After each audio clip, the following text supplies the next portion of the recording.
YouTube, my name is Elizabeth and welcome to the Owlery. Today I'm going to be doing my weekly wrap-up for the 4th week of May 2016. I had a good reading week this week. I finished 2 books and I'm in the middle of 2 more, so let's just get started. The first book that I finished was The Geography of You and Me by Jennifer E. Smith. This is about a girl and a boy who meet in their apartment complex. They live in New York City and the lights had, or the whole city had been going through a blackout, and they kind of just like are dealing with the situation together. And you know, being in New York City, all of the light pollution, and after the blackout, there's like all these stars, and so they go stargazing, and they, find food and water, and just are dealing with this huge blackout in a modern day society, and they end up separating, their lives take different paths, and it's just about their story over about a year or so, and how their relationship is after this night that they spent together during a blackout. Now, if you guys have watched my channel for a while, you know that I don't like contemporaries, and this one was no different. I just felt that it was too shallow. There wasn't enough to the story. I really, really can't read anything about just 2 people and their relationship. I need more. I did end up giving this a 2 out of 5 stars. I gave it the first star because it has decent writing. It was a very readable book. It wasn't hard for me to really get through.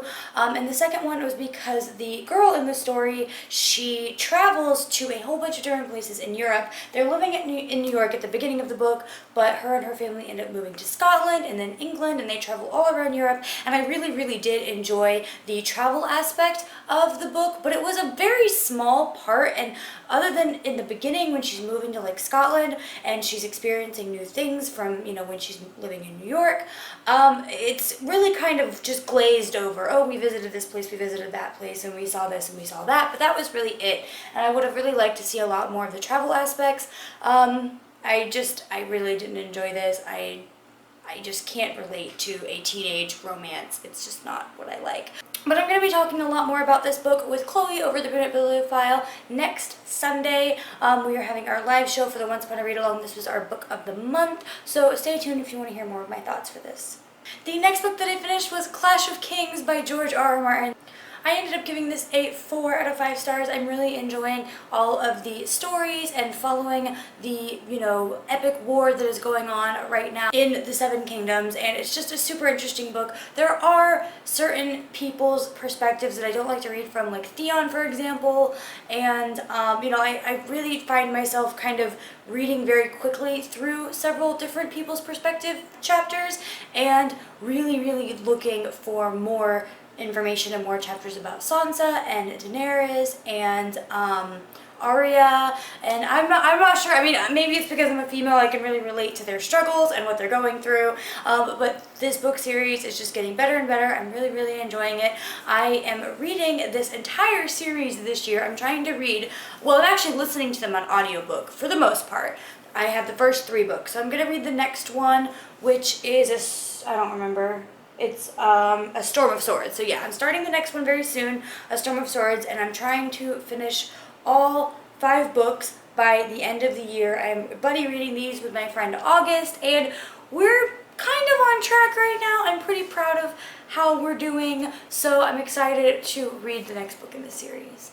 After I finished A Clash of Kings, I picked up A Court of Thorns and Roses by Sarah J. Maas. I don't have the actual book with me because I left it at a friend's house by accident, but I've got the dust jacket, and I'm about 200 pages into this so far, and I'm really, really enjoying it. I heard that this was a Beauty and the Beast retelling, and when I read the description, I just didn't get that Beauty and the Beast vibe, but now that I've read a couple hundred pages into it, I can definitely see the parallels between Beauty and the Beast fairy tale and this story. I'm just really, really enjoying it. I wasn't expecting to like it as much because when it first came out, I heard lots of really negative things, and then I just saw everyone talking about A Court of Mist and Fury, and I just needed to read it, I needed to have it, and then I think I was always going to read it anyway because it is a retelling, and I love my retelling, so it was just bound to happen eventually, and I'm really enjoying this. So I'm hoping that my love for this series continues. So since I finished my audiobook, I needed to pick up another one, and the perfect opportunity arose when Chloe told me that she wanted to read Carry On by Read-O-Rama for the June book of the month this month. Now, I'll give you some backstory if you haven't been here for a while, but I read Fangirl last year and I hated it. I think I gave it 1 out of 5 stars.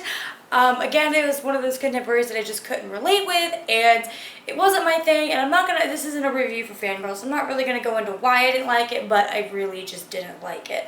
And so if you're not familiar with Carry On, Fangirl, the main character in Fangirl writes fan fiction for this story, which is basically Harry Potter, and Carry On is that fan fiction that she writes. And it is a fantasy, and like I said, because it's basically Harry Potter, it's about a boy who goes to magic school, and I've read the first couple of chapters, well, again, I've listened to an audiobook, and I knew that I was going to like it. Like, I see why a lot of fans of Fangirl would like this story, but if you don't like Fangirl and you're a fan of fantasy, I don't see why you wouldn't like Carry On, because it has nothing to do with Fangirl other than the fact that the main character in Fangirl wrote it. So I think I'm going to like this.